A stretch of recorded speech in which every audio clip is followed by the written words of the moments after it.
E se a nossa vida aqui na Terra fosse, na verdade, uma grande escola? Hoje a gente vai mergulhar fundo nessa ideia, com uma parábola incrível sobre propósito, sobre nosso lugar no universo. É uma história contada por um personagem muito sábio, o Cipião, e que, olha, convida a gente a repensar tudo. Para a gente ter uma ideia, a história é apresentada como se fosse uma que o próprio Jesus contou para crianças. E essa citação já entrega a chave de tudo, né? Ela simboliza a esperança do mundo. Ou seja, não é só um conto de fadas, é uma visão sobre o potencial gigante que existe dentro de nós para construir um futuro bem melhor. Então, vamos lá. A cena começa com um grupo de crianças, todas curiosas, em volta de um senhorzinho chamado Cipião. Elas pedem uma história. Mas não qualquer história. Elas querem ouvir uma que Jesus teria contado. E é aí que a gente entra na parábola dos filhos do grande rei. A história começa assim. Existe um grande rei, o senhor de um reino imenso. Só que ele olha por seus filhos e percebe um problema. Apesar de toda a nobreza, eles eram, nas palavras da história, ignorantes e indecisos. O rei sabia que a verdadeira herança não era o conforto do palácio, era a sabedoria. E para isso, eles iam precisar de uma lição daquelas. Então, como é que um rei tão poderoso educa seus herdeiros para a vida de verdade? Ele não constrói uma sala de aula comum, não. Ele projeta algo muito, mas muito mais grandioso. Um mundo inteiro que funcionaria como uma escola. Vamos dar uma olhada nos detalhes desse plano genial? O plano do rei é simplesmente fascinante. Primeiro, ele cria um verdadeiro paraíso, um lugar de uma beleza que a gente mal consegue imaginar, cheio de oceanos, florestas, luz. Mas, e aqui está o pulo do gato, ele inclui desafios de propósito.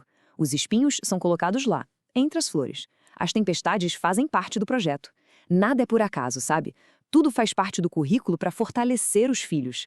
E para garantir que todo mundo começasse em pé de igualdade, todos receberam as mesmas ferramentas, o dom da razão e um uniforme idêntico, um símbolo claro de fraternidade.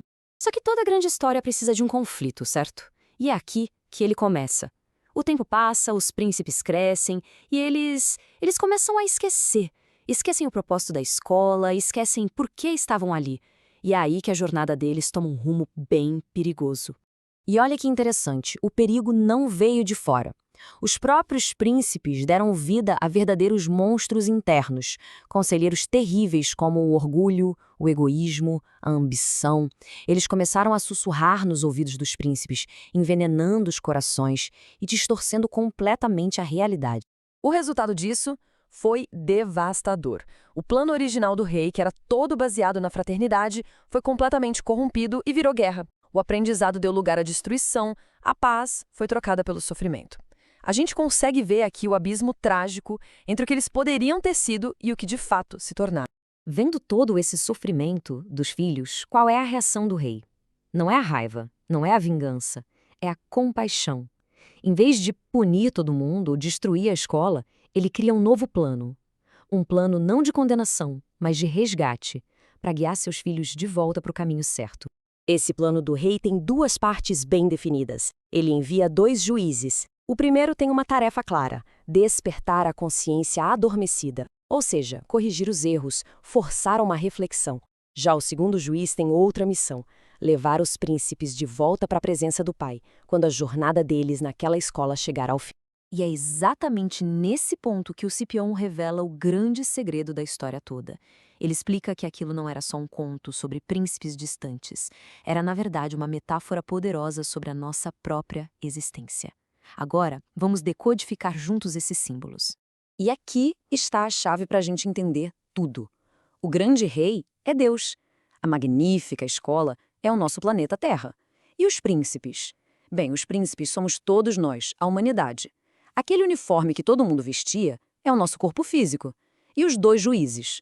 O primeiro é o sofrimento, que vem para nos ensinar. E o segundo, a morte, que nos guia na transição. E o retorno à escola, segundo a parábola, é a reencarnação, a chance de aprender tudo de novo. Então, o que isso tudo quer dizer no fim das contas? Que a vida não é só uma sequência de eventos aleatórios. Ele é um currículo. A nossa jornada aqui é um processo de aprendizado onde cada erro não é um fracasso, mas sim uma lição.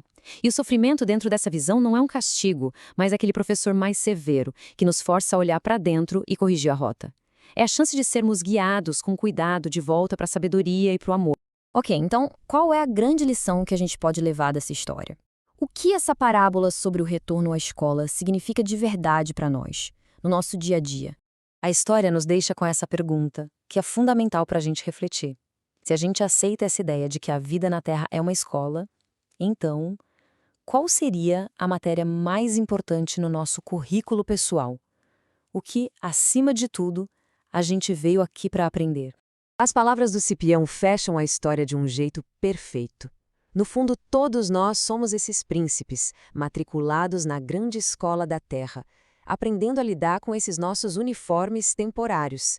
E talvez a lição mais valiosa de todas seja simplesmente essa: lembrar quem a gente é de verdade e qual é o reino de amor ao qual a gente, no fundo, pertence.